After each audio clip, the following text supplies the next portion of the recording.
전에 우리 기억하는지 모르겠지만 급락과 급등이 반복되는 장이 한번 있었잖아요. 제가 한번 말씀드렸는데 그대로 행보하면서 흘렀죠. 며칠을 내렸는데 하루 만에 끌어올리고 또 추가 상승 하나 했다만 다시 끌어내리고, 이게 급등과 급락이 반복되는. 왜냐면 지금 일반 투자자가 들어올기가 쉽지가 않아요. 그리고 애플이 차트가 깨졌고, 애플 차트가 깨졌으면 차트 보는 사람에만 영향을 주는 거냐라고 볼 수 있는데, 차트는 심리기 때문에요. 차트를 보지 않는 사람도 심리가 좀 불안 심리로 들어갈 수 있다라고 볼 수 있거든요. 그래서 지금 같은 경우는 애플 차트가 조금 애매하게 흘러왔기 때문에 일반 투자자의 매수보다는 지금 제 생각에는 기관들이 샀다 팔았다 하면서 서로 주고받는 상황이 되지 않았나 생각이 들거든요. 그래서 기관들 같은 경우도 물량이 크진 않아요. 하지만 기관들은 큰 물량을 한 번에 투척하잖아요. 만약에 기관들이 평소에는 뭐 500K 정도 물량을 던졌다 하면은 지금 200K, 뭐 100K. 근데 100K도 작은 물량이 아니거든요. 근데 이걸 한 방에 투척해보니까 증시에서는 반응을 하니까 팍팍팍 올라가는 거거든요. 그래갖고 지금 같은 경우는 팍팍 튀어 오르기도 하고 팍팍 떨어지기도 하고 계속 그런 뭐 양상이 좀 나오지 않을까 생각이 들고 있거든요. 그리고 엔비디아 같은 경우가 어저께 하락 차트로 급등 차트가 무너지는 듯 했었으나 다시 복구해주면서 급등 차트로 다시 들어간 상황이거든요. 이렇게 아래로 떨어졌다가 올라갔다가 계속 이런 모습 하면은 며칠 안으로 그냥 확 발산하지 않으면 이거 계속 횡보할 수도 있습니다. 그래서 이런 부분도 보셔야 될 것 같고요. 차트적으로는 지금 증시들이 한 번 더 빵 올라가려고 해요. 하지만 이게 페이크일 수도 있는 게, 그러니까 내려놓고 빵 하는 거. 그래서 차트 보시면은 S&P500 선물 같은 경우는 음봉으로 어저께 쭉 끌어내리고 여기서 머무르고 있잖아요. 그리고 어저께 나스닥 100도 선물 음봉으로 쭉 내렸다가 양봉으로 어저께는 살짝 올라와 줬고요. 끝까지 다시 올리는 급등 정도 나오는 그런 모습 정도 볼 수 있지 않을까 생각이 들고, 좀 행복하는 모습이 나오지 않을까 생각이 들고 있거든요. 그래서 한동안은 좀 급등과 급락이 반복되는 증시가 계속 나오지 않을까 생각이 들고, 지금 이런 상황에서는 매수를 해야 되냐 말아야 되냐 고민하실 필요 없어요. 우선 관망. 반도체 같은 경우는 지금 차트가 굉장히 좋거든요. 좋은데 뭐 중국에서 규제가 있다 뭐 어쨌다 뭐 말은 그렇게 하는데, 실제 영향을 주는 거는 미국의 증시, 실물 경제지. 미국에서 중국에 제재하고 뭐 하고 하면은 미국에서도 중국을 제재할 거기 때문에 뭐 그닥 그렇게 신경 쓰실 필요는 없습니다. 정보로만 알아주지 이게 주식에 어떻게 영향을 줄지에 대해서는 제가 어떤 뉴스가 나와도 이거는 영향을 주는 뉴스인지 아닌지 제가 계속 올려드리려고 하는데, 중국에서 규제를 하면 미국에서도 규제를 할 거고, 그럼 미국 종목 올라가지 못하고 그럼 미국 전체 증시에 올라가지 못합니다. 그러면은 미국 증시에 올라가려고 하면 중국 종목이 조금 활개를 쳐야 된단 말이죠. 그러면은 미국에서도 중국한테 조금 풀어주는 모습이 나올 수도 있거든요. 그러니까 뭐 규제가 있다 뭐 했다 하락하면 또 코걸리에서 규제가 있어서 하락했다 뭐 그럴 수는 있겠지만, 하여튼 그런 뭐 규제나 이런 것들은 어차피 신경 안 써도 되고요. 실제로 지금 미국 증시의 중요한 부분은 소비예요. 소비의 문제가 점점 보이고 있다고 말씀을 드렸잖아요. 네, 수요의 문제가 생기고 있다. 근데 뭐 지금은 딱 시작 단계니까 뭐 그렇게 걱정하실 필요는 없는데, 하여튼 그런 쪽으로 해서 지금 문제가 생길 수도 있는 부분이지, 수요가 줄어든다는 말은 즉슨 제조업의 문제로, 중국은 제조업의 나라잖아요. 그래서 중국 쪽에 영향을 줄 수도 있고, 소비가 줄고 제조업이 줄다는 건 결과적으로 경기 침체 쥐약은 뭐예요? 반도체잖아요. 그렇게 흘러내려가는 거거든요. 근데 지금 반도체가 굉장히 강하고, 오늘 고용 좋다고 그랬잖아요. 그럼 고용이 좋다는 건 뭐예요? 소비가 좋다는 거잖아요. 임금 상승 내려가지 않았어요. 그러니까 결과적으로 소비가 좋을 수밖에 없는 거예요. 소비가 좋다, 수요가 좋다, 그러면은 제조 지표가 안 나오든 말든 수요가 좋으면 상관이 없다라고 하고 그냥 달려가는 거거든요. 오늘로만 보면은 별로 그렇게 의미 있는 장은 오늘도 역시나 아니다. 의미 있는 장이 아니에요. 신경 쓰실 필요는 없고요. 그리고 제가 어저께 이틀 전인가요, 제가 중요한 자리라고 말씀드린 나스닥 100 15175, 오늘 보시면 오늘 저점이 뭐예요?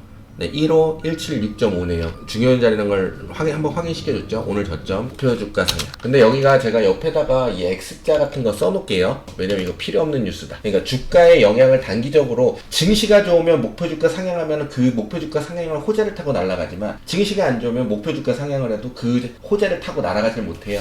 그리고 제가 중요하다고 하는 건 뭐예요?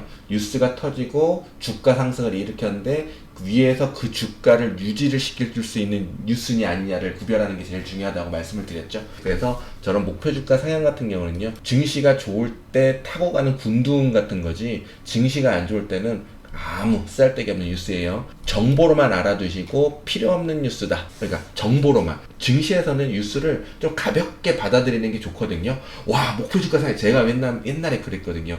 그리고 은행주 갖고 있을 때 스트레스 테스트 거의 디데이 날처럼 진짜 그날은 아침 일찍 회사 다닐 때였으니까 출근하는데 화장실에서 살았어요. 그거 나올 때까지. 그리고 잘 나왔어. 오예! 스트레스 테스트 성공이란다! 생각처럼 그렇게 대단한 게 아니더라고요. 예, 그리고 이제 첫 번째는 그렇게 지나가고 다음에 또 스트레스 테스트를 하더라고요.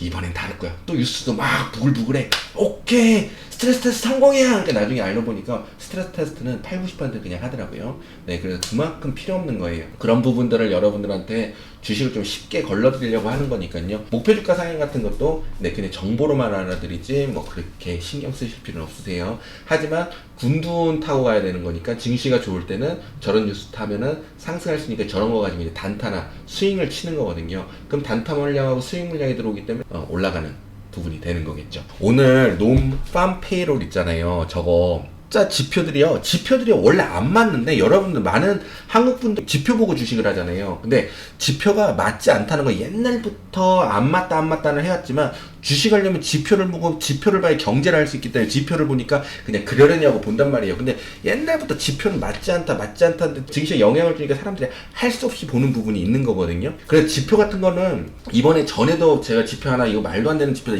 그냥 증시에 필요한 요소로만 사용하시라고 말씀드렸잖아요. 그죠? 논밤 페이롤 같은 경우도요. 저게 지금 만약에 100K, 200K가 나왔잖아요. 저게 미국 인구수의 몇 %인 것 같아요?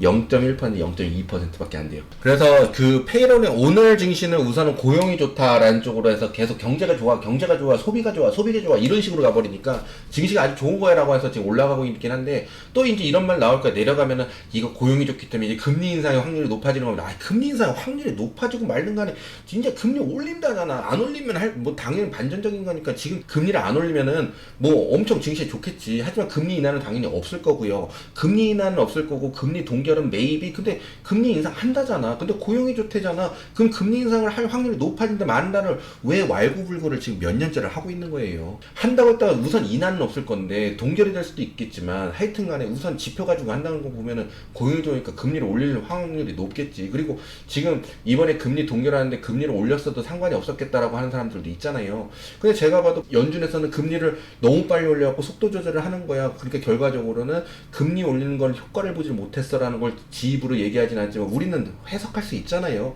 금리를 빨리 올렸어. 하지만 효과를 보지 못했어. 이렇게 많이 올린 걸 나도 인식을 하기 때문에 한 번 쉬어가는 거야. 한 번 쉰다고 해서 금리 인상을 한 거에 대해서 효과를 볼 수 있을 것 같아요? 못 봐요. 그냥 단지 빨리 올렸다는 거에 자기들도 좀 의심이 되고 불안하기도 하고 하니까 그냥 쉬었다 가야 되는 명분을 말해주려고 하는 거예요. 근데 결과적으로 파월이 얘기하는 것은 하여튼 빨리 올렸는데 효과가 없어. 그래서 우리도 괜히 또 올렸다가 타격 먹을까봐 그런 거야. 근데 실적을 올렸어도 괜찮았어라는 말이 나오고 있잖아요. 그래서 그냥 올릴 수 있어. 올리나 보다라고 하는 거고 메인 포인트를 여러분들이 아시면 끝나. 뭐예요? 금리 인상과 인하로 가지고 증시의 방향성을 만들 수 없다는 거예요. 제가 말씀드리는 거 맨날 주가가 상승하고 어떤 뉴스로 인해서 어떤 무언가를 주가가 상승하고 주가가 거기서 머무를 수 있는 그런 효과적인 뉴스, 상황, 증시 상황, 실물 경제가 돌아가야 되는데 뭐 터지면 올라갔다가 내려오면 이게 무슨 의미예요?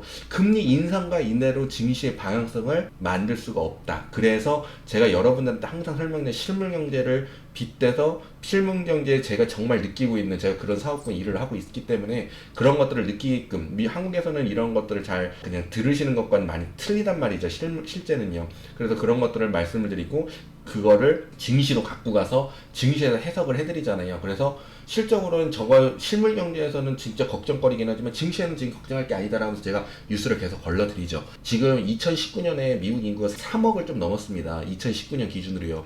노동 참여자를 대략 50%라고 본다고 하면 1억 좀 넘는 거죠. 그럼 거기에 오늘 200K, 300K가 나온다고 한다고 하면요. 오늘 아까 얼마가 나왔죠? 200K라고 하죠. 200K. 그 200K가요. 1억 5천이 넘는 그 분의 0.12%밖에 되지가 않아요. 그리고 웃긴 게 뭐냐면요. 그거를 조사하는 조사하는 그 곳에서 자기들도 지표를 내밀면서 이 지표가 확실한 정보와 그러니까 오랜 시간 동안 추적한 결과를 가지고 결과물을 내놓는 게 아니기 때문에 자기네 입으로도 그랬어요. 믿을 만한 지표가 아니다라고 말을 했단 말이에요.